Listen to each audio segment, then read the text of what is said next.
Yes, Swamiji. Gurur Brahma, Gurur Vishnu, Gurur Devo Maheshwarah, Guru Sakshat Param Brahma, Tasmai Shri Gurave Namah. Tasmai Shri Gurave Namah. Sada Shiva Samarambham Shankaracharya Madhyamam Asmadacharya Paryantam Vande Guru Parampara.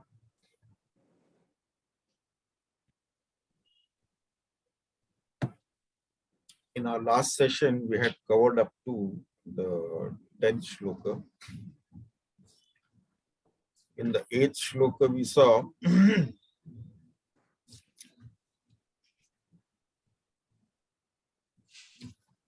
the nature of that infinite truth was spoken of. Tadeva nishkalam brahma nirvikalpam niranjanam tad brahma aham iti jnatva brahma sampadyate dhruvam. So that infinite self, of course, it has to be nirgun nirakar, attributeless and formless. And that which is nirgun nirakar can't even be named. And because it is beyond the thoughts, beyond vrittis, it cannot be even described. So it can only be indicated. Pointers can be given towards that absolute truth. And or indicated through this neti, a technique called not this, not this. When we negate what the self is not, then what remains is the self. This neti. As regards this infinite nature is concerned, it is said Brihatvad Brahma. Brihatvad Brahma means whatever we can think of, it is beyond that. So therefore, it is ever expanding beyond our thoughts. However, whatever highest we may think of, it is beyond that, because again, it is in the purview of thoughts only. So, and that is beyond thoughts. So therefore, that is infinite. Then, of course, these three words are used: Nishkalam, Nirvikalpam, and Niranjanam. Nishkalam, basically, it is partless, without any parts. So, our gross physical body at the individual level and the gross world at the totality level, Vyashti and Samashti level, they are made up of a number of parts. And of course, when they are made up of a number of parts, then they are subject to modification. So they are subject to modification and deterioration also. Whereas the self or the absolute truth has no parts. It is partless, nishkalam, partless. No parts. It cannot be divided. There are no divisions in that. It is one whole, one without a second. There cannot be any divisions or parts or anything like that. So nishkalam. So therefore, since the gross body and the gross world, they have got parts and subject to modification, and this pure self doesn't have any of these parts, partless, nishkalam, and therefore it cannot be the gross body. Similarly, nirvikalpa. Nirvikalpam, here comes the thoughts. All the bodies at the individual level, subtle bodies at the individual level and at the totality level, samashti, vyashti and samashti. So they are made up of thoughts, vrittis. And our self is vritti rahita, being vritti rahita or thought free. Therefore, this self cannot be the subtle body also. So it cannot be the gross body, it cannot be the subtle body. Then what remains is the causal body, Niranjana. Now, this Vyashti and Samashti, causal body, are called as Avyakta. they are made up of avyakta vasana. Causal body is made up of avyakta vasana, that is unmanifested impressions, which is the cause of the subtle and the gross body. And actually these vasanas are nothing but ignorance only. And this pure self doesn't have any blemish of ignorance. Ignorance is a blemish, is anjana. So this is niranjana. It doesn't have any blemish of ignorance. That is pure knowledge, the pure self is. So this pure self, it is nishkalam, nirvikalpam, niranjana. So this way, all the three bodies are negated. The gross body, the subtle body, as well as the causal body, all of them are negated.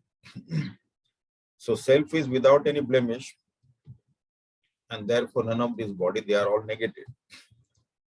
So what remains is the pure self. After negating these three bodies, the gross, subtle, and the causal body, what remains is the pure self, which is all pervasive and substratum of everything.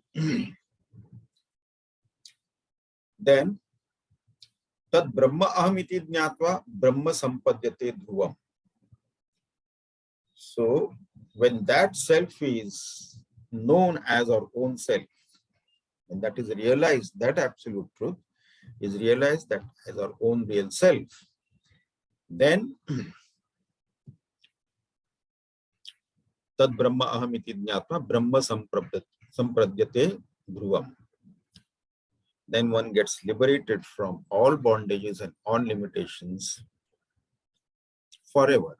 Dhruvam, eternally, forever.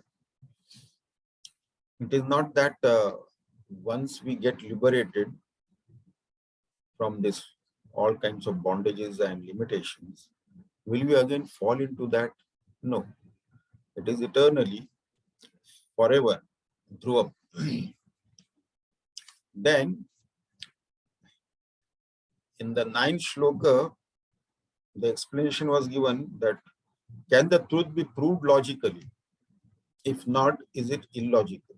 So in that it was said that nirvikalpam anantam cha hetu drishtanta varjitam aprameyam anadim cha yajnatva muchyate buddha. So nirvikalpam, that is again without any differences, without any divisions, not subject to any divisions, homogeneous.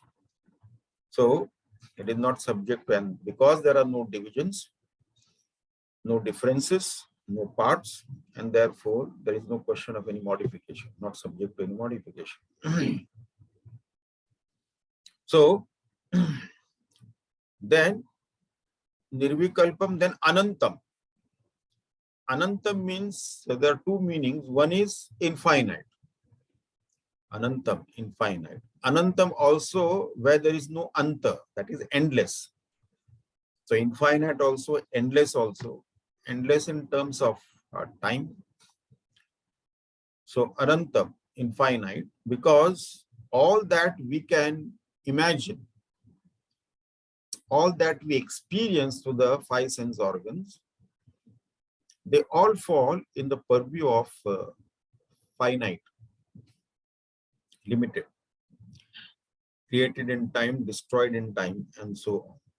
So this is infinite, that is beyond that. So whatever the mind can conceive or the senses can experience, it is beyond that. So that is anantam. Then anadi. Anadi without any adi, without any beginning. That is, it doesn't have, it was not born in a particular time. Anadi, beginningless. There is no birth for that. Anadi. So anadi ananta is that which is beyond the limitations of time, not created in time. Whatever is created in time is subject to destruction in time. Whatever is born is subject to die. Pre-programmed to self-destruction. So anadi anantam. So nirvikalpam, anantam cha, anadim cha. Then aprameyam. Aprameyam, that is immeasurable, unfathomable. We cannot measure it, we cannot fathom it, because all the yardsticks of measurements, they have got their own limitations. How much we can go below.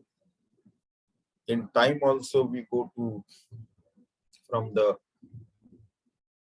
centuries, millennia, then centuries, then we come to the decades, years, month, week, then days consisting of 24 hours.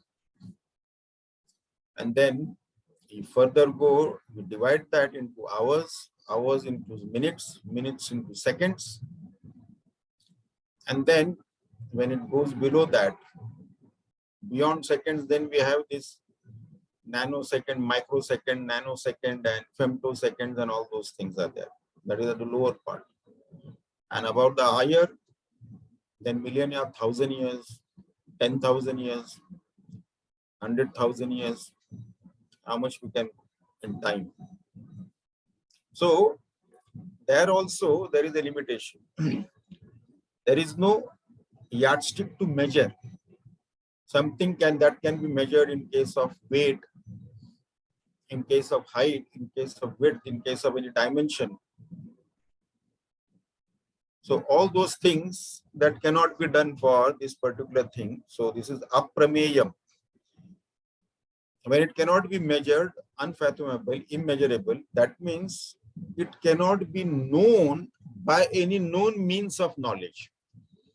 So whatever the known means of knowledge that are there at our disposal, through the sense organs and the mind, we try to know things around. So through mind and the senses, it cannot be known. That is the known means of knowledge. Why? Because this self is the knower of the known means of knowledge. And therefore, this known means of knowledge cannot know that self. Like the example that comes often is that in the light of the torch, everything can be seen in the dark room, but not the very battery cells on which the torch is functioning. That cannot be seen in the light of that torch. So the known means of knowledge cannot know. This is beyond that. The self is beyond that. So, and then we have also seen that something which cannot be known by the senses or the mind or anything like that, it doesn't again mean that it doesn't exist. That also has to be understood very clearly. Or something that is beyond the senses, beyond the mind and beyond the intellect means that may not be existing at all. So one should not jump to that conclusion. That maybe it could be non-existent. No, that is not there. Just because we don't have the instruments to measure that, to know it, that doesn't mean that it is non-existent, because there are many things that cannot be seen by our eyes, but they are very much existent. Many things we don't see by naked eye. All those virus and bacteria can't be seen with our naked eye, but they are very much existent, and we get often infected by that. We get the effect. So just because we cannot see, that doesn't mean it doesn't exist. As regards our own experience is concerned, it is always there. The very fact that we know, we are conscious, we are aware, and we know, that itself is an indicator that it is not a non-existent thing. That is the pure self.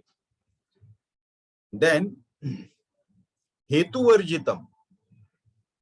Hetu varjitam means it is beyond logic. Many things people like to use logic to prove something. So this is not something to be proved by logic.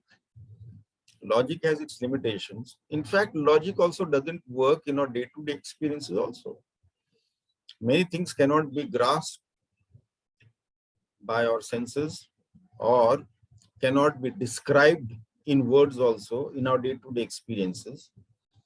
And there is no logic also. Some of our experiences, there is no logic. Somebody may say that I like this painting or I enjoy this piece of music very much. Why do you enjoy it? There is no reason for that. There is no logic, because there are others who may be neutral to that. Or there may be others who may not dislike actually. And why? What is the logic? There is no logic. Somebody say, I like something, I enjoy to eat something. And somebody says that I don't enjoy that particular thing. And what is the logic? There is no logic beyond that. Like in vegetables also, some people like certain vegetables, some people don't like certain vegetables. But there is no logic for that. So logic cannot be used to prove the absolute truth. So that cannot be used. That doesn't mean that it is illogical. Just because it cannot be proven logically. No, not like that. So many things are there which logically can be indicated, like the classic example that often comes in the scriptures is about the fire and the smoke. So if one sees the smoke from behind the mountain, only smoke can be seen. That means there behind the mountain there should be some fire. So that is the logical conclusion that one draws from that. But that kind of a thing is not here because it is beyond logic. The hetu and drishtanta varjitam. Drishtanta varjitam is there is nothing to compare with it. Because any comparison that we do, we pick up the example from the world of phenomena around us. And that example will have its own limitation. Whatever example is given from the world to explain some aspect of that absolute truth, it has its own limitation. So it cannot be stressed too much, that example. So we do often say that it is infinite like space. But again, space also has limitations. Space is insentient also. So there are these things are there. So hetu varjitam. And then there is nothing to compare with that. We have seen the example of Raja Dashrath doing the upasana, worshipping the Lord, and then Lord appears. What do you want? I want a son like you. The Lord says there is nobody like me. So if you want a son like me, I have to be born to you. There is no comparison. So yad jnatva muchyate buddha. So a jnani who knows himself to be the infinite, he realizes that he was always liberated. There was no time when he was not liberated. The one who has realized it. So if he knows his own self, finite, then he also realizes that there was no point in time when he was bound. Always liberated. Then in the 10th shloka, the 10th mantra,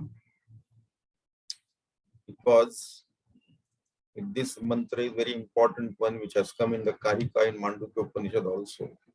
Na nirodho na cha uppatti na baddho na cha sadhaka na mumuksham vai muktah iti esha paramartha. So, na nirodho na cha uppatti, there is neither any destruction or creation, which of course we find it very difficult to accept because it is our day-to-day experience. We experience everything. How can we say that this thing that we experience every day, and they say that it has never been created, nor there is no question of any creation. There is no creation and no destruction. Then what are we experiencing then?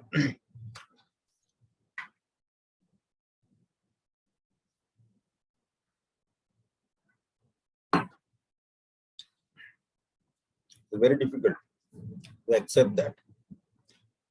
So there is neither any creation, sustenance, and dissolution. So this thing we find it difficult. How can that which we experience every day be illusory, delusory? But at the same time, the scriptures also talk about creation, sustenance, and destruction. Shrishti, Sthiti, Laya, they also talk about that. Again, it also says that it has got a relative reality. It is anitya, impermanent, relative reality, subject to modification, and so on. The same scriptures also talk about that. Now, what is reality and what we experience? If what we experience is not the reality, then the scriptures have to come up with a plausible explanation for that, what we are experiencing. And therefore, then it gives an explanation. Okay, what we experience is, yes, there is an experience there, but this is not an absolute reality. It is a relative reality for the reasons why, because it is created in time, subject to destruction in time, it is continuously modifying, it is not permanent, it is impermanent, temporary. So these are the reasons given that what we experience, yes, you are experiencing, no doubt. But then why it is not real, then this is the reason. Because the real is not subject to modification, not subject to change, not subject to time, limitations of time, that it is created in time and destroyed in time, and so on. So the standpoint is very important. From what standpoint, what is being said. And once we understand that, then it is no problem. Dreamers, a dream world is real to the dreamer. But from the waker's standpoint, dream world was an illusion. That is an illusion. But from a dreamer's standpoint, dream world is real. As much real as the waking world is real to the waker. So also the dream world is real to the dreamer. Only from the waker's standpoint, dream world becomes an illusion.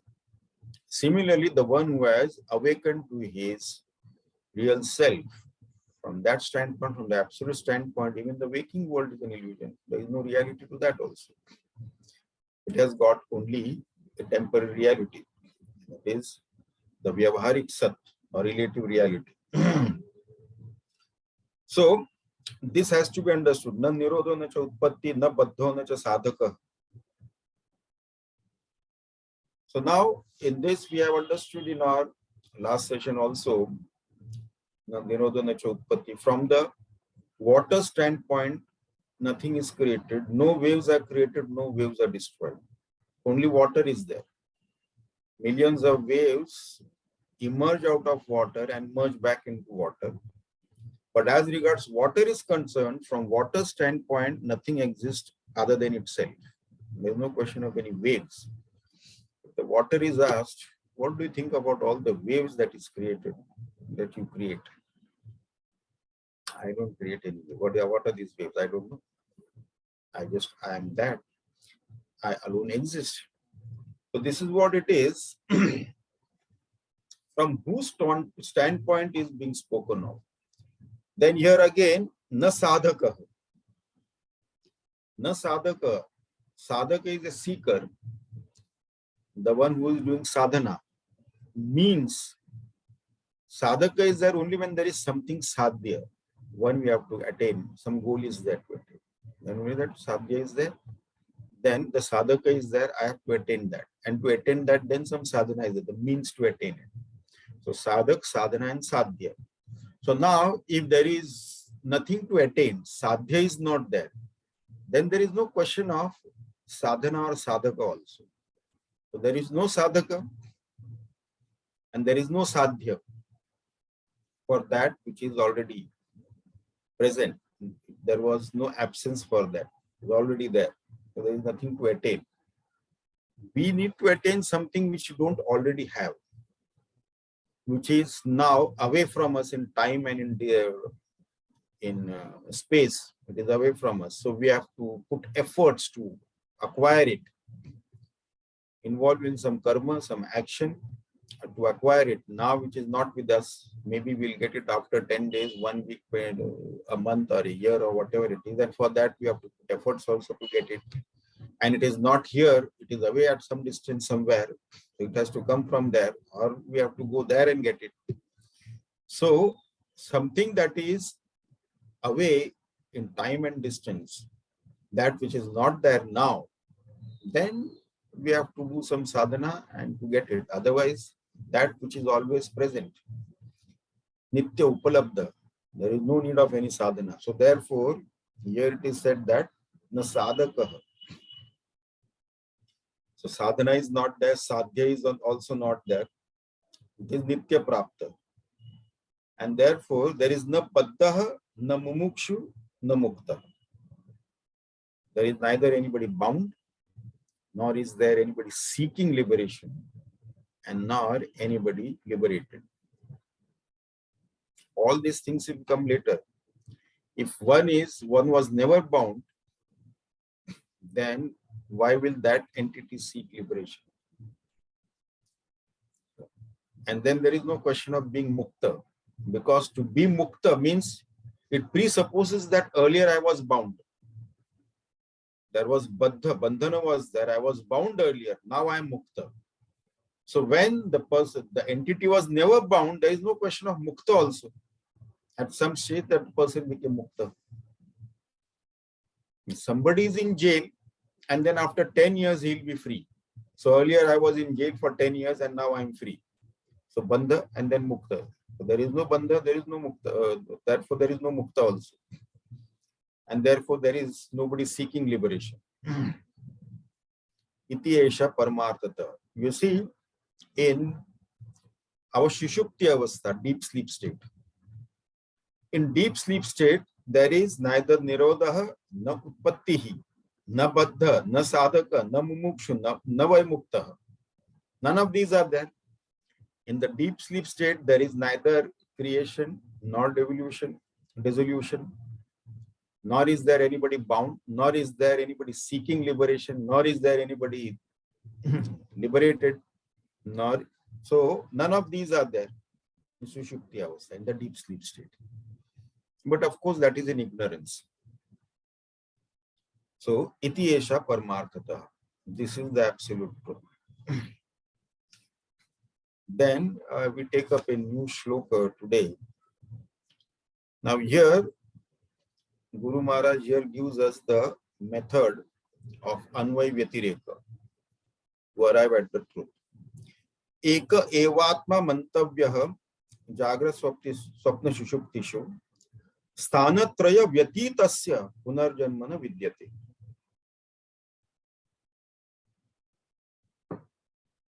Eka eva atma mantavyah jagrat swapna shushuptishu sthanatraya vyatitasya punarjanmana vidyate. Now first, all of us are very familiar with this Jagrat, Swapna and Sushupti. So in Jagrat, Swapna and Sushupti, Jagrat, Swapna, Sushupti, Shu, in this Jagrat, Swapna and Sushupti, Eka Eva Atma. There is only one self alone. Now first, though we know this Jagrat, Swapna, Sushupti, we'll refresh our mind. Jagrat Avastha is that where the sense organs, mind and the gross physical body is active.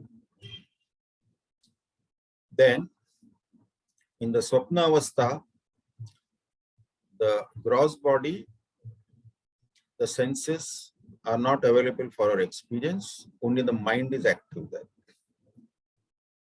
That is the Swapna Avastha. Then, in the Sushupti Avastha, the gross body, the sense organs, the mind, all three are not available for our experience in the deep sleep state. So that is the deep sleep state. And then, so these are the three avasthas, and then they negate each other also. In the waking plane of consciousness, the dream state is negated. Swapna avastha is negated. In the dream state of consciousness, waking plane is negated. Jagrat avastha is negated. And in the deep sleep state, both the waking and the dream both are negated in the deep sleep state. Then of course in between states are there, like unconscious or semi-conscious or coma, and these are the different stages in between also. But these are the three main avasthas. Now,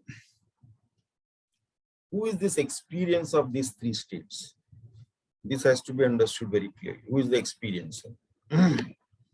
So there is Jivatma, who is experiencing this. I, the Jivatma, in these three planes of consciousness.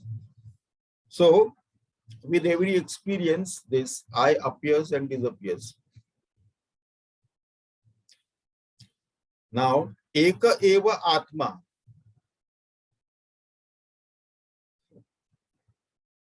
Now, it can't be said that one ego, I, is experiencing all the three planes of consciousness.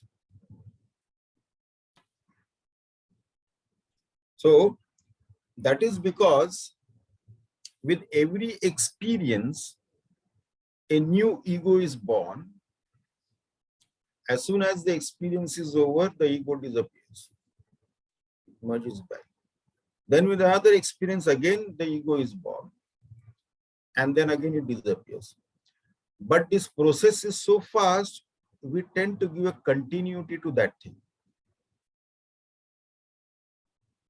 And we have to understand this very clearly. With every experience, ego is born, and at the end of that experience, the ego disappears. When a new experience starts, again ego is born, and then it goes.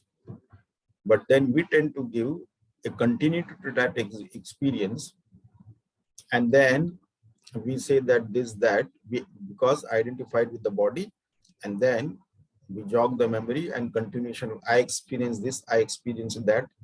The pure self doesn't experience anything because there is nothing other than itself to experience. And the gross body is inert, insentient, jada. So that also doesn't experience anything. The experience who is there in between, the experiencer who is there, that comes and goes. And then a continuity is given to that. For example, if we have a burning torch or a sparkler, so, and if you move rapidly in circles, it gives an illusion of a circular fire or a circular light or fire or whatever. But it is just one burning torch. We are moving so rapidly in circles that it appears like a circular fire is there.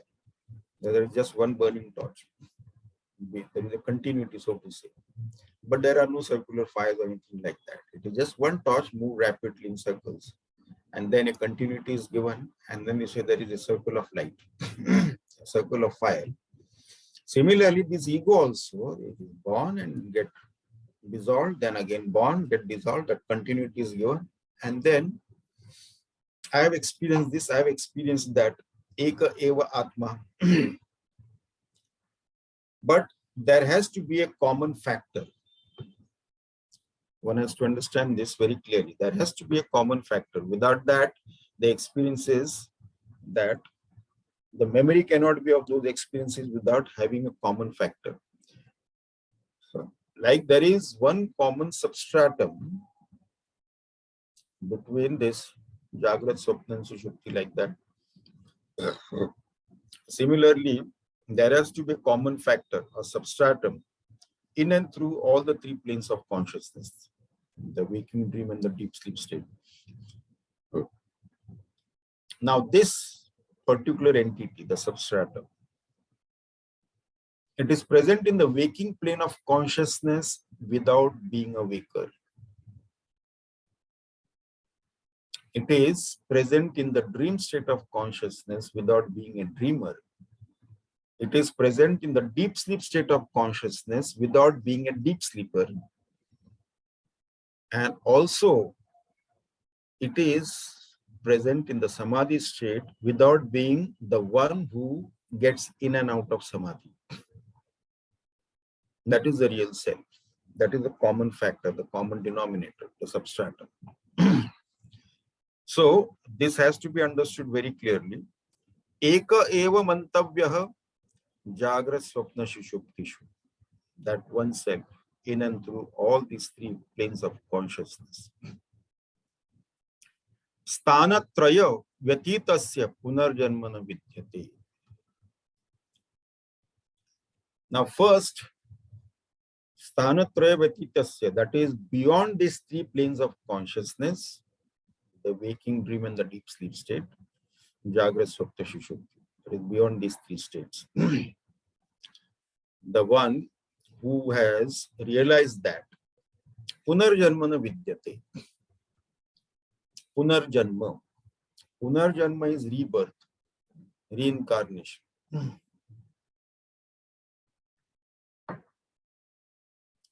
Actually, rebirth is when rebirth is possible. For rebirth, there has to be birth first. And after birth, there has to be death. So first the birth and then death, and then only rebirth is possible. First janma, then mrityu, then only punarjanma is possible. not otherwise. So now, here it is said that the one who has known the self, punarjanmana vidyate. So who is being born? Who goes through this birth and death cycle? Because the pure self is never born. It is birthless and deathless, anadi ananta, not created in time or anything like that. And the gross physical body is again, it is a jada, insentient. So therefore it has to be enlivened by consciousness. So who is the one who takes birth and then dies and then takes rebirth again? So that has to be understood very clearly. So this birth and death cycle, for whom it is, and is it in the absolute truth or it is only in the relative existence? From whose standpoint is this birth and death? Body is born and then something happens to the body, because at birth itself it is pre-programmed to self-destruct. So the modification will continue, twice destruction. And then we say that this body is young, is a child, is a teenager, is young, is in middle age, is in old age, and now it has died. All this modification that is going on in the body. So the body has died, body has been destroyed. What has happened to the indweller of this body, or that which was manifesting or expressing or enlivening the body and all its action? Nothing happens to that. And then we say that I am old, I am young, I am this way, I am sick, I am got this problem and that problem and all that thing. So now, if a car has got a flat tire, puncture, and it is on the road, so it is my car and with that it has punctured. We don't say that now I am punctured, I am lying on the road. No. Car is mine and the car tire got punctured, so now I have to get it repaired. I don't say that I am punctured and I am lying on the road, now something has to be done. Similarly, this body also belongs to me. It is not I. So, and the body is also not born. Body is not the same body is born again and again. It is subject to destruction and gone. Then a new body is taken up. Then the close proximity of the pure self and this gross physical body, an entity called the ego is born, which identified with this body. It's called a Jivatma. And this fictitious ego is the one who is the culprit, who undergoes all these experiences of, but we didn't have any experience of birth at all. Nobody has experienced one's own birth. And this is what it is. Dropping at the time of dropping the body also, the body will detach, and then there is no experience of death also then. There is no experience of birth, there is no experience of death. So one has to understand this very clearly. This is the principle of punarjanma, or the reincarnation or rebirth. So for the rebirth, there has to be birth and death, and then only the rebirth is possible. The self has got no birth, no death, so there is no question of any punarjanma, rebirth. That has to be clearly understood. So now the problem is, our scriptures talk about birth and death cycle. Birth, death, then transmigration, going to different locus, then again coming back, reincarnation, rebirth again. At the same time, our scriptures also talk about birthlessness. There is no birth for the self. And it talks about punarjanma also, birth and death cycle also. What is this? So sometimes it's quite confusing. In earlier shloka, we saw that in that shloka it is said there is neither creation nor destruction. And then the same scriptures also talk about creation, sustenance, and destruction. Srishti, Sthiti, Laya. So the standpoints have to be seen. So here also, though the scriptures talk about this birth and rebirth and death and all that thing. And so from whose standpoint? From what standpoint? Because the explanations have to be given. Whatever experiences we are giving, we are undergoing in this relative existence, some explanations have to be given. So the scriptures have come up with their own set of explanations. As regards the absolute is concerned, there is nothing like this. So temporarily some explanations are given.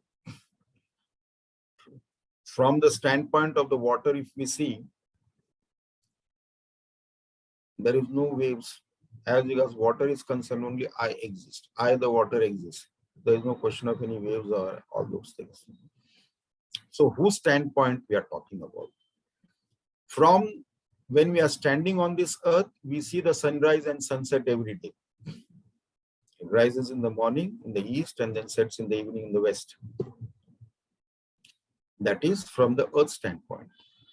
Then if we travel into space, there is no sunrise and sunset for us then. Because this earth's rotatory motion that is projected on the sun, which gives an illusion of movement of the sun across the sky. But when we go into the space, then we have no notion of east, west, north, south, anything like that. Then there is no experience of this rising and setting of the sun or something like that. You see? And from the sun standpoint, it has never moved from there. It is there only. All the time. What rising and setting? I don't rise or set. I am always there, just as it is. So these are the explanations that are given for from the standpoint of ignorance. We explain certain things. So this we have to understand very clearly. Then in the next shlokas, in the next mantra, that is 12th mantra, is the truth or the self in all of us the same? If the truth or the self is the witness in each individual, are there not as many truths or self as there are individuals? Now, Guru of this Upanishad removes those confusions or those doubts through an example. 12th shloka, in 12th mantra, he says, Eka eva hi bhutatma bhute bhute vyavasthitah ekada bahuda chaiva दृश्यते जलचंद्रवत. एक एव हि भूतात्मा भूते भूते व्यवस्थितः एकदा बहुधा च एव दृश्यते जलचंद्रवत. So now एक एव हि भूतात्मा, there is only one self which manifests through all beings, in and through all beings. One self alone is in all beings, expresses through all beings. Like one electricity alone powers all electrical gadgets. The electrical gadgets may be of different form, different shape, different size, different weight, and different functions.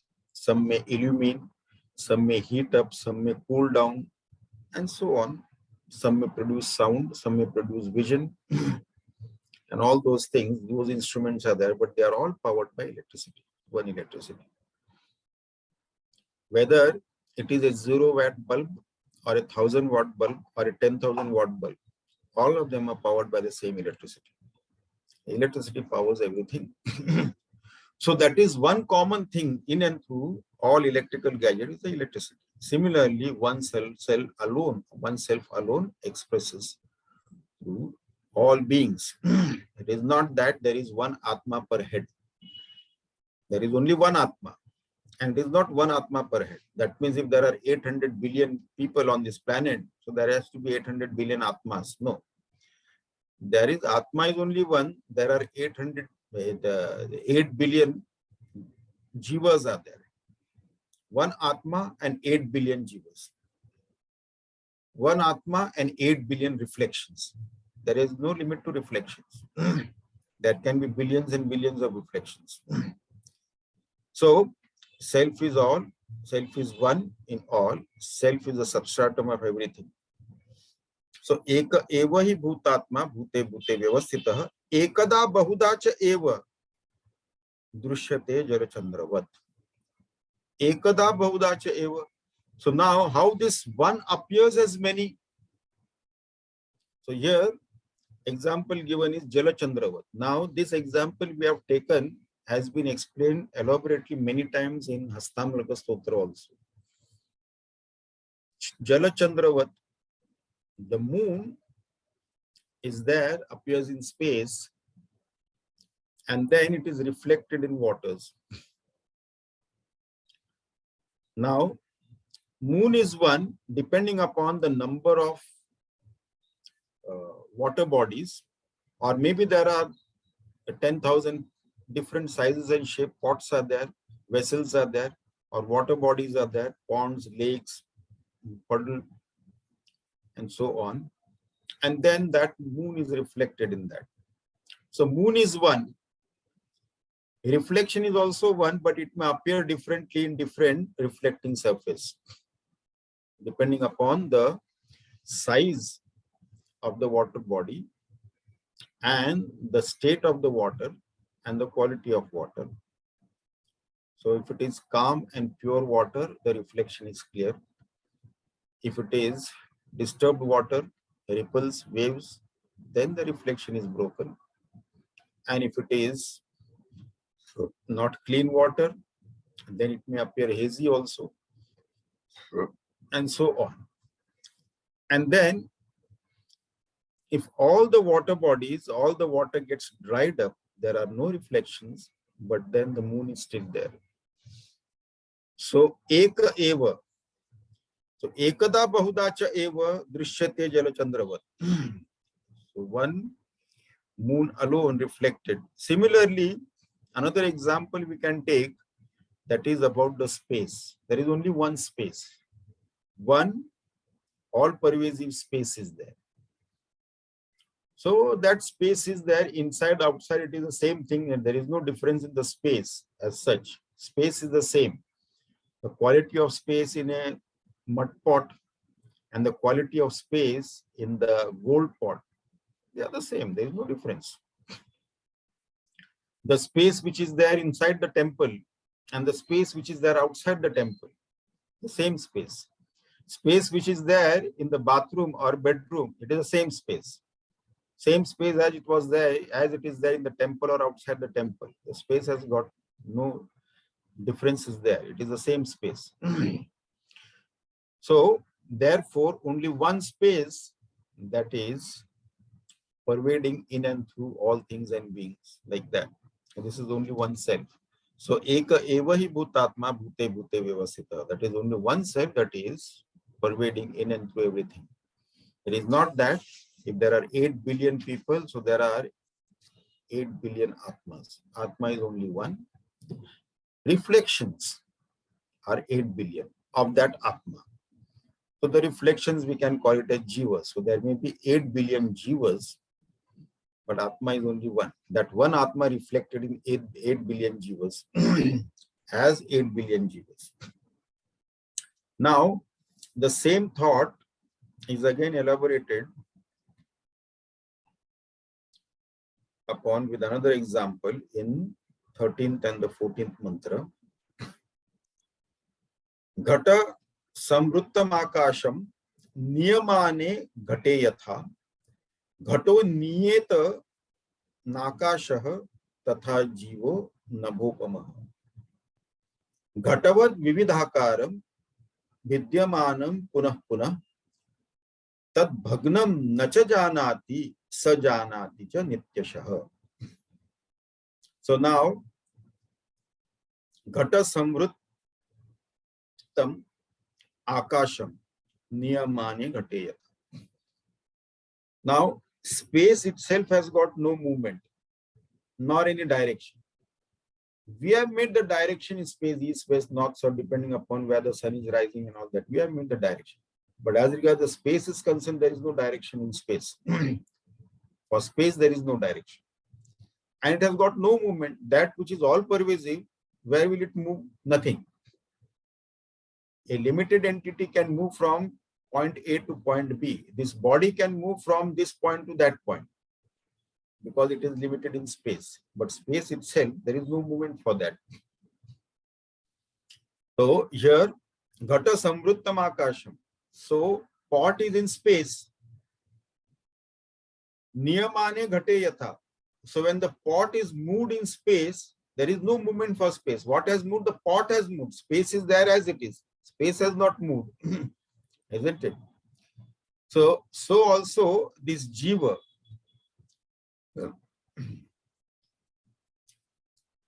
the self is the same in all jiva. Nothing happens to the self. Whether a form is taken or a form is discarded, or who migrates, who transmigrates, who is born, who dies, who transmigrates, who takes rebirth again, not the self. There is no movement for self, as the space doesn't have any movement. The pot is moving, but not the self. So similarly, the jiva also. Then there are different sizes of pots, but the space is the same in all types of pots, whatever material it may be made up of. They are all the same. So also there are different jivas. There are so many yonis are there, so many creatures are there, beings are there, different sizes and shapes and all those things. And yet there is only one self which is manifesting or expressing or enlivening those jivas, those creatures, all forms, all living forms. So, Ghata Samvrittam Akasham Niyamane Ghateyata Ghato Niyeta Nakashaha Tatha Jivo Nabhopama. The same way, the space is moved, that is compared to space, but not the pot. Similarly, the self, there is no movement for self. This body is born, body dies, and something that identifies with this body considers itself to be a jiva. So for that also there is no movement. One body is discarded, another body is taken. Where is the movement for that also? There is no movement for that also. So here one has to understand very clearly. As regards the self is concerned, there is no movement. Only the different bodies are taken up and discarded. Jivatma is also the same. Then Ghatavat Vividhakaram Vidyamanam Punah Punah Tad Bhagnam Nacha Janati Sajanati Cha Nityashaha. Now here a slight difference is being made. When example is given, the example of space is given. But again, as I said earlier, in the earlier shloka, aprameyam, the word had come. Immeasurable. Then drishtanta varjitam, we cannot compare. So comparison we can give from the world of phenomena, but it has got its own limitations.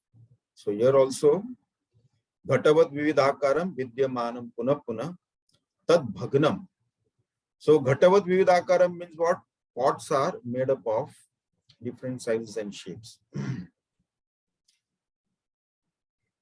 And then the space within that is the same. And when the pot is broken, vividhakaram vidyamanam. So vidyamanam, when the pot is broken again and again, punah punah, nothing happens to space. Pot is broken, nothing happens to space. The body is destroyed, nothing happens to the self. That was expressed into that. The space which was there in the pot, nothing happens to that. The pot is destroyed. So also, now all the limitations are superimposed on the space. What are the limitations that are superimposed? Like one is the direction. Direction is a limitation that is superimposed on. There is no direction in space, but we impose it for our convenience, for our logistics, for our understanding of where we are compared to any other entity or any other point. So east, west, north, south, and so on, that we do it for our convenience.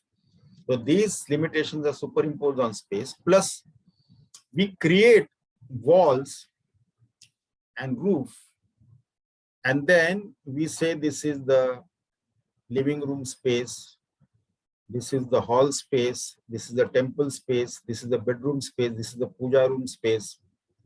So these walls are created, a roof is put, and then these divisions are created, and then we give the names to that as bedroom, puja room, living room, temple, school, university, lecture room, and all those things. But they are basically space, only the walls and the roof is erected and the name is given, the fancy name is given. So these are superimpositions on space. As we superimpose these things on space, similarly, the body, the sense organs, pranas, mind and the intellect, they are also superimpositions on the self with their own limitations.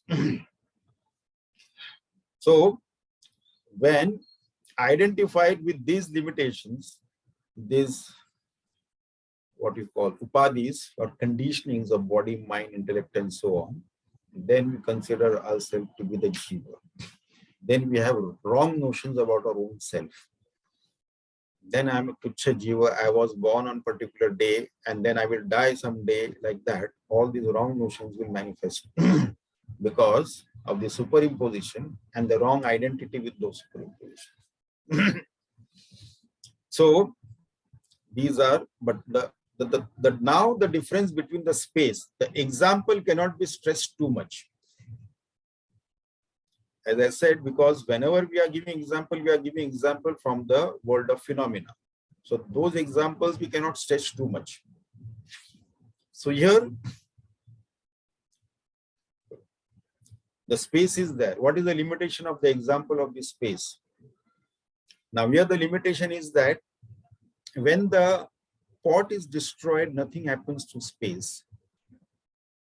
But space is jada, inert, insentient, non-living, and therefore space doesn't know. It doesn't know about the destruction of the pot or of its own existence. It has no idea. You see? So that limitation is there. But that is not there with the self. Even if the body is destroyed, a new body is taken up. Self knows. Self is aware of everything. So space has this limitation. When we give an example, this is the limitation because it is jada. It is also a created element only. So that is an element whose substratum itself is the space, is the self. So they have, moreover, this self also, the space also has got many other objects also. Whereas the self is one non-dual reality, it has got nothing else other than itself. Whereas in the space, there are so many other objects, so many planets are there, so many stars are there, the entire cosmos are there in space. Other than itself, so many things are there. But this is one non-dual reality. Plus space is inert, insentient, it cannot know anything. Whereas the self knows everything. It is the knower of everything. So, and then in our everyday, apart from waking and dream state, on one side, space is not experienced in our deep sleep state. When we are in the deep sleep state, we do not know where we are.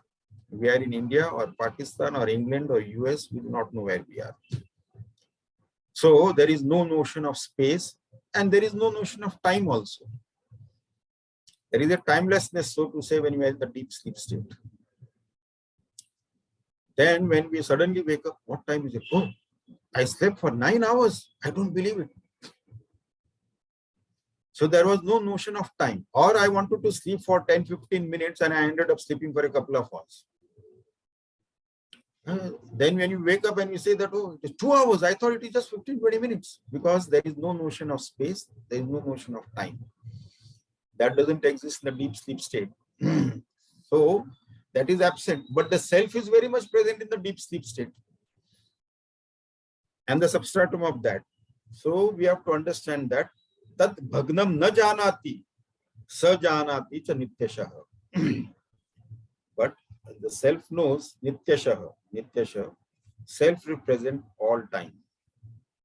Every moment, every day, in and through all our experiences, in and through all the states of consciousness, self is very much present.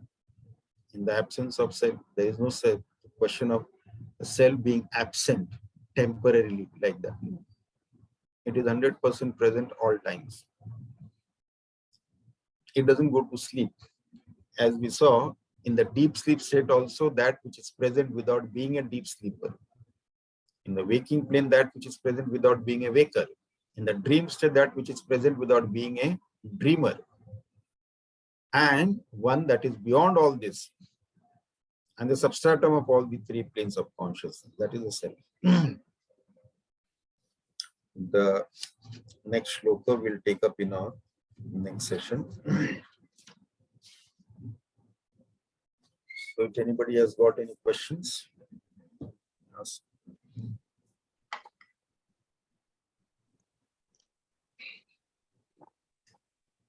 Any question from anybody? Hari Om Swamiji. Yes. We have been learning throughout the mind, thought, intellect all die and they come up in the next life. They go to the next birth. And the self is not destroyed. So far we have been listening to that. Today we are listening that we are born again and again, but we are birthless. This sounds to me at least contradict statement. We are born again and again, and that we are birthless. This is because we do not understand the standpoint from which it stands. It is said that there is no birth or rebirth for the truth, but the jiva is born again and again. It sounds to me at least contradictory. Yes. For the self, there is no birth. So for whom is this birth and death and rebirth and all that thing? For the one who is ignorant and who identifies himself with the body, mind, intellect equipment, for that ego. So that one thinks that I am born and I will die one day, and maybe then I will transmigrate or I will be reborn, and all those things are there. But I, as the pure self, has got no birth and no death. That's right. But why does this statement say that we are born again and again and that we are birthless? So that is what self is birthless. So who is born again and again? Mind, body. Self is birthless. Who is born again and again? Mind, body, intellect, ego. Mind and body and intellect, they are all jada. They are created in time, they will be destroyed in time. Okay. And self is not born again and again. It is anadi ananta. It is not created in time or subject to destruction in time. Okay. In between, the entity who identified itself with this body, mind, intellect equipment and thought itself to be that limited entity, that entity thinks he is born and one day he will die and maybe he'll take birth again and so on. Not for the self, not for the body, mind, intellect equipment. Because they are anyway jada. What will they know? Like the space doesn't know. The destruction of the pot, the space doesn't know. Similarly, the body doesn't know. It is jada. So, and self has got no birth. So it is in between, the culprit is there. As I said, when the pure consciousness and this BMI, when they are in close proximity, an entity called as the ego is born. And this ego identifies in ignorance with this body, mind, intellect equipment and thinks itself to be that. And that is where all the problem starts. And it ego continues. And with every problem, we are having the ego coming and going. Yeah, the ego is also not permanent. It is temporary only. Where is the ego in the deep sleep state? It is not. It is absent temporarily. It is absent there in deep sleep state. It is not there. So it is dormant in the deep sleep state. And with every experience it is born and it goes away, born and goes away. But we give a continuity to that. And therefore I experience that and I experience this and all that thing. But with every experience it is born and it goes away. We give a continuity to that. We are the self which is continuous. Yes, Ego is not continuous. Ego is absent in the deep sleep state also. So where is it continue? The continuity is not there. We give the continuity of experience because as regards self is concerned, there is no question of any experience for the self. Because other than itself, it doesn't, nothing else exists. And it is in pure blissful awareness. That's all 24/7 every moment. yes, Swami. So this experience, the one we experiences is this fictitious ego that appears to be there, appears to identify with the wrong entities, and then get carried away by that. And then I am born and I'm ill. I'll die one day, and then maybe I'll be reborn, or I've done some good karma, so I may enjoy in heaven, but then I'll come back again here. Shine punne matya loke nivartante. So like that. So once we start thinking on those lines and stand apart from identification with the body, mind, and intellect equipment, be a witness to that. Of course, to disidentify is not so easy, but at least we can be a witness to that. And always be aware of the self. I am the pure self that is enlivening this body. Yes, Swami. And it will go according to that. One day it will drop. What's the big deal? Like if a car breaks down or it is giving trouble, it has to be discarded. Yes. We don't feel anything about it. Then a new car is bought, and then we use that. This body will be dropped, and then a new body will come up. Nobody. And then the thing goes off unless we realize the self and end this Yes, illusion of birth and death once and for all. there should be nobody coming up again. Yeah. No taking of the body ever again. This is Again. enough, more than Yes. enough. We have Yes. taken millions of lives like this. Stuff like This this. Now, taking now and discarding. no more is required. Taking and discarding the bodies is too much. Enough is enough. Enough. Yes, Swami. Thank you, Swami. Yes. Hariom, Swamiji, Swamiji. can I come in? Hari Om.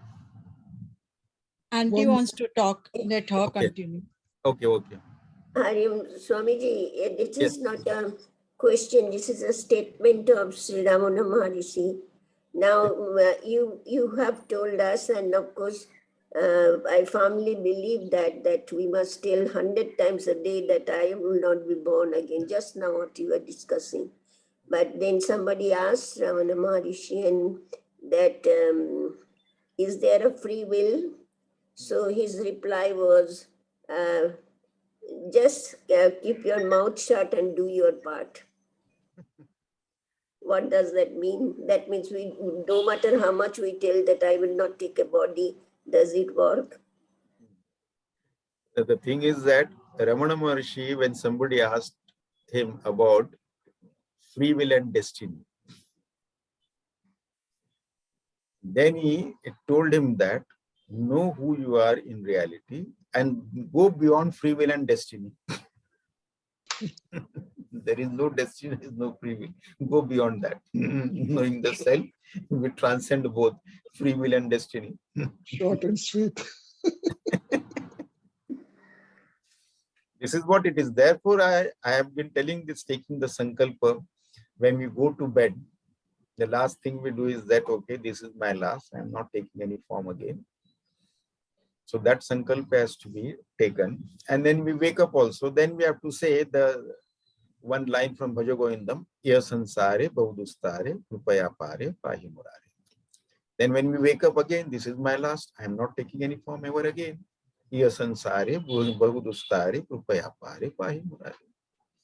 That sankalpa. And this is minimum twice, as soon as we wake up and when we go to bed at night. And then in between, also throughout the day, whenever we have a negative experience, whether we fall or hurt ourselves, then again we have to remind, this is my last, I am not taking any form. Or if there is some emotional hurt is there, again the same we have to repeat, whether it is physical issue or psychological issue or something like that, again we have to repeat this. You see, so that this is my last. I don't want to take the form ever again. And yes, sansare bahudustare upaya pare pahi murare. Sankalpas are very important. They are very strong, and things happen depending upon how strong our sankalpa is. This way, at least this thing we can do. Twice a day minimum, but several times throughout the day also we can do it. Whenever occasion presents itself, we have to do it. Every time we use the washroom, we have to do that. So this is the worst thing of living. Eat and drink and then rush to the washroom. Who wants to do that? So every time we have to use the washroom, we have to make this sankalpa. This is my last. I'm not taking forever again. And do the slavery of this body. To wake it in the morning, then give a bath, take it to the toilet, give a bath, and then dress it up and feed it several times a day, and then take it to the washroom several times a day. What nonsense is this? Who is going to do this slavery? Enough is enough. In ignorance, I did a lot. Now no more. Thank you, Swamiji. Hari Om. Hari Om, Swamiji. Yes. In verse 10, they say, like, that world which seems so real have no existence at all. So if we consider, if that statement, if we believe, then how many births, when we are saying, like, that we are taken, like, I don't know, 84 lakhs and so many janmas, like, 8.4 million yonis. Yeah. If we have taken so many births and we have come in this world, and then how we can say this world is not real? Like, because our birth is real, we have born, we are aware, like, that of course all those things are there, consciousness and all, we agree. But how to negate, like, that this world is not in existence, when where we are coming, where we are going? Like, so all those things, like, when you say world is not, we have to take it, they say that you negate, like, but how can the world which seems so real have no existence at all? How can we believe something which is against every experience? We have experience in so many births, so many janmas, like, and we are doing all this to achieve the goal, not to come in this world again. So then what is the use? How you can say this world also is not existent? The thing is that as regards this explanation has already been given, but I'll repeat that. As regards a dreamer is concerned, the dream world is very, very real to him. Isn't it? Yeah. Dream world is very much real to him. As a dreamer, for all of us, without exception, the dream world is real to us. And that is a projection of the individual mind. World is a projection of the total mind. That is the only difference. So every time you go to sleep, we see a different dream, but every time we wake up, we see the same world.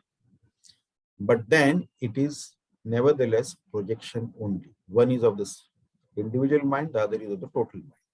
So as a dreamer, the dream world is real to me. I don't call it an illusion when I'm dreaming. Whether it is good or bad, positive or negative, horrifying or whatever it is real to me. So sometimes I may get scared, sometimes I may get horrified if the horror dream is there or something like that. And then when I wake up, from my waking state of plane of consciousness, I call the dream world as an illusion. As long as I was dreaming and going through that horrifying experiences, I never thought that this is just an illusion. It will simply disappear. I should not take it seriously. No. I was terrified. I was horrified. I was trying to escape from that situation. And then suddenly I woke up. Oh, thank God it was just a dream. But did I call it an illusion when I was a dreamer? No. From the waker standpoint, now I call it as an illusion.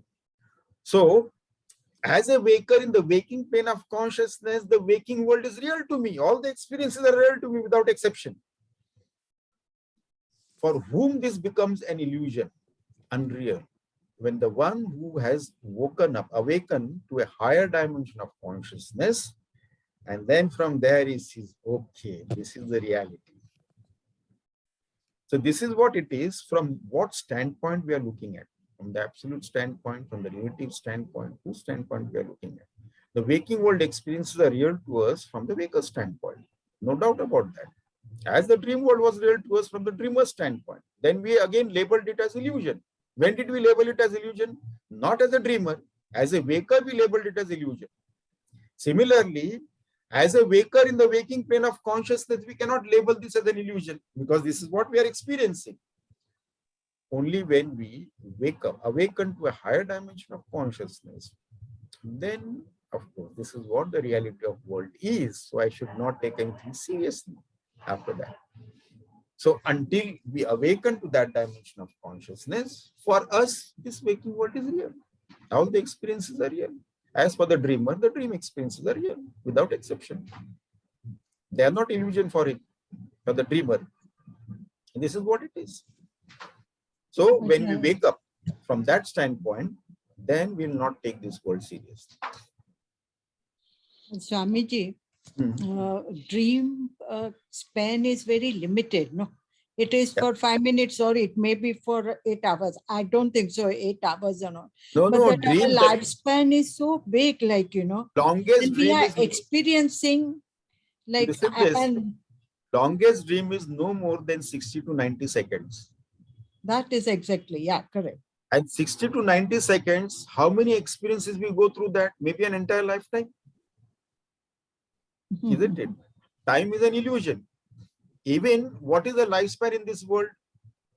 60, 70, 80, 90 years of lifespan, it is nothing. Just True, but so many janmas, no, Swamiji? Yeah. So many janmas, like, you know, how we can deny this world doesn't exist. So I was not born only. I can say that.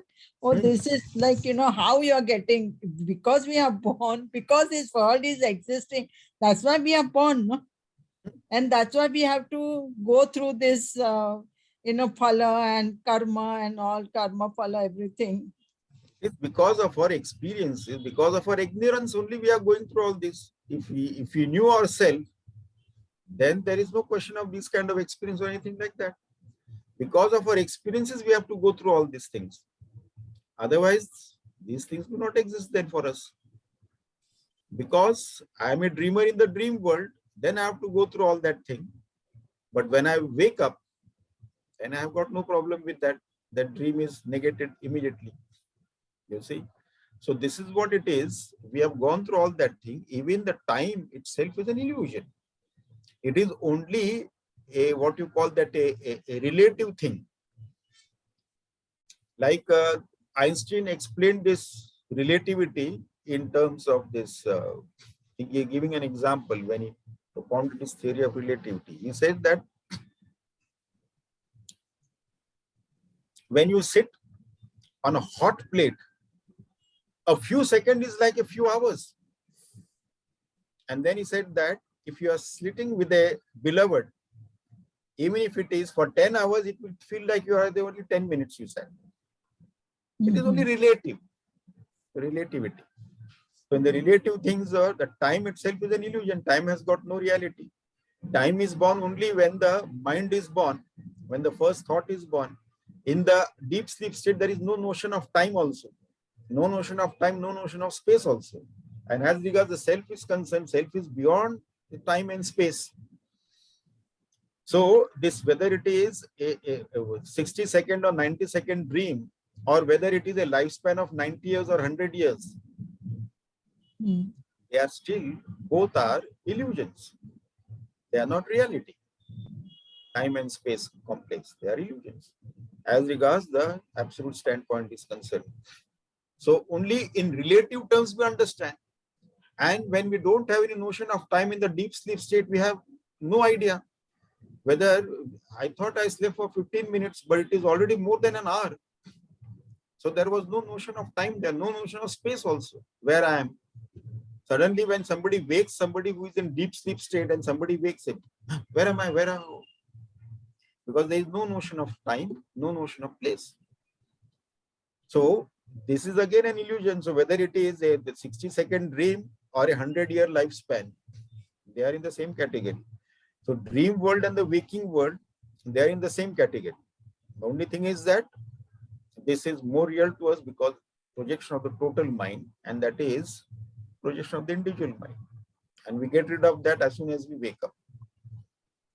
So this one should not get confused with this time and spans and millions of lives and 84 million forms, 8.4 million forms or 84 lakh forms and things like that. They are in a twinkling. In fact, Krishna explained. One day, Narad Muni asked Lord Krishna, Lord, I've heard about your Maya Shakti. I want to experience it. Yes. So they were walking, and then suddenly Krishna told Narada, go and fetch water for me. I'm thirsty. So a stream was flowing there.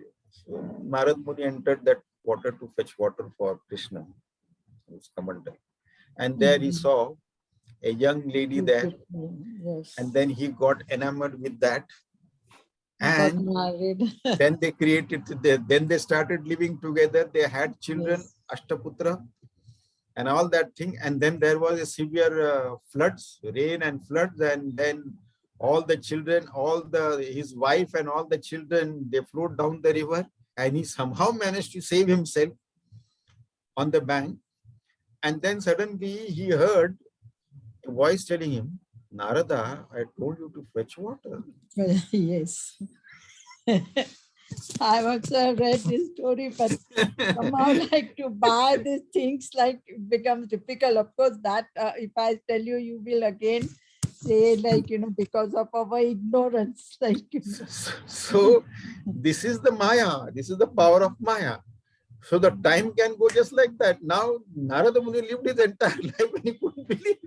So he wanted to know this Maya Shakti. What is Maya Shakti? Let me experience. So he experienced. Now you see, Bhagavad Gita was told by Lord Krishna to Arjuna on the battlefield of Kurukshetra.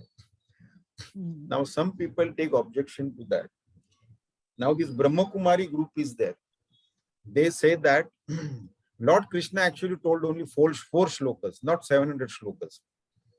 Because in the battlefield, when the announcement has already made, everybody has sounded their bugle, war bugle and all that thing.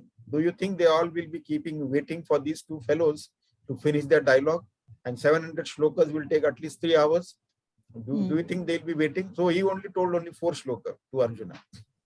But if Sri Krishna can make Narad Muni go through all the experiences of producing 8 children, he can give that Bhagavad Gita 700 shloka knowledge also he can impart to Arjuna in a twinkling, just like that. yeah, without knowledge, we are living for so many years. No? That is Ajnan only, no? Yeah, but now it is time to get rid of that Ajnana. It is Some over or time. other that comes and goes like. Yeah, so it is now time we have to get rid of that. There is no ifs and buts for that. We have to be strong and the sankalpa has to be strong. There is no wavering here now. Yes. It has to happen. It has to happen. It is our own self. Even at this very moment, we are that alone and nothing less than that. So why not? So why put it off for that? No, it is too late for me in this life. Let us see in the next step. No.